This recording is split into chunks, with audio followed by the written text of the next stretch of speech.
It's really important for companies to have a common definition about risk. And the reason is because when you get a group of people together, they all have a different perspective on risk. It doesn't matter if it's a group of senior executives or owner-managed business.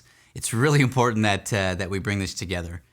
What I've come to believe in terms of risk management is that there's risk in every decision, and that if you can quantify that level of uncertainty in risk, you're going to make better decisions.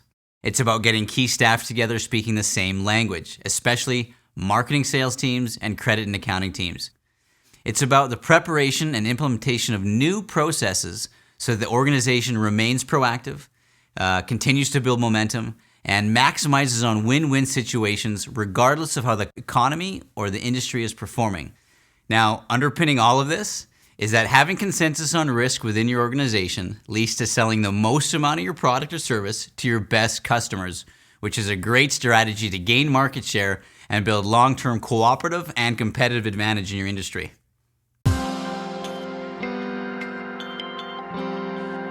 Enterprise risk management is a strong methodology around conceptualizing and itemizing risk.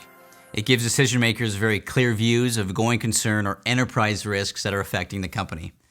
Developing a coordinated ERM program that becomes part of the strategic plan can help the organization in many ways. It maintains forward thinking. It looks at capitalizing on good risks and then mitigating and creating action plans around the not so good risks. And it adds very needed balance to senior management when they're getting together and discussing and planning about the company. ERM has been a Sarbanes-Oxley requirement since 2002, and all public companies in the US and Canada have to have an ERM program in order for them to get a clean audit. Now, I think private companies and smaller companies, especially those that are making big decisions right now, can really benefit from incorporating ERM as well. What I really like about this approach to risk is that it can be tailored to fit companies in any industry at any size, and it can be very valuable in enabling higher sales as well.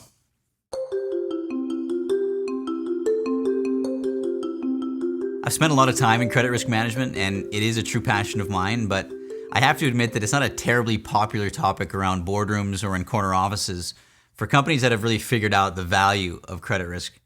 And I think there's two main reasons for that. One is the credit insurance industry is very competitive, and the cost of credit insurance as a mitigation tool is fantastic. For as low as 0.1% of sales, a company can insure up to 95% of their payment risk.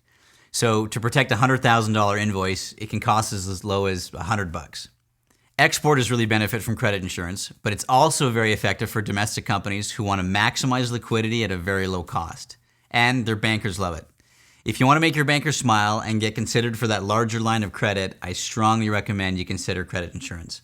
I've employed just simple tools, credit risk tools, as well as defining what a best customer is. When companies can define their best customer and they can do it well, you can mitigate a lot of payment risk because your credit guys and your marketing people are all speaking the same language. So the risk gets diverted.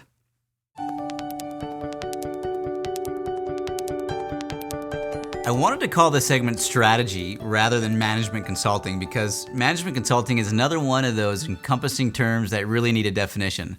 But I do want to highlight that Third Rock is not a replacement to other key advisors.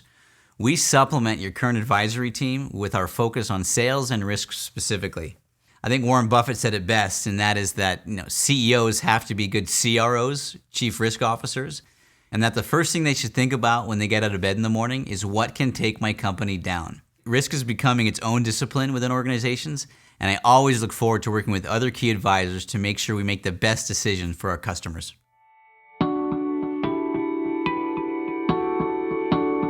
My whole career has been spent looking at risk through a number of different filters, and I do have a unique perspective on risk management that can really help our customers accomplish their goals.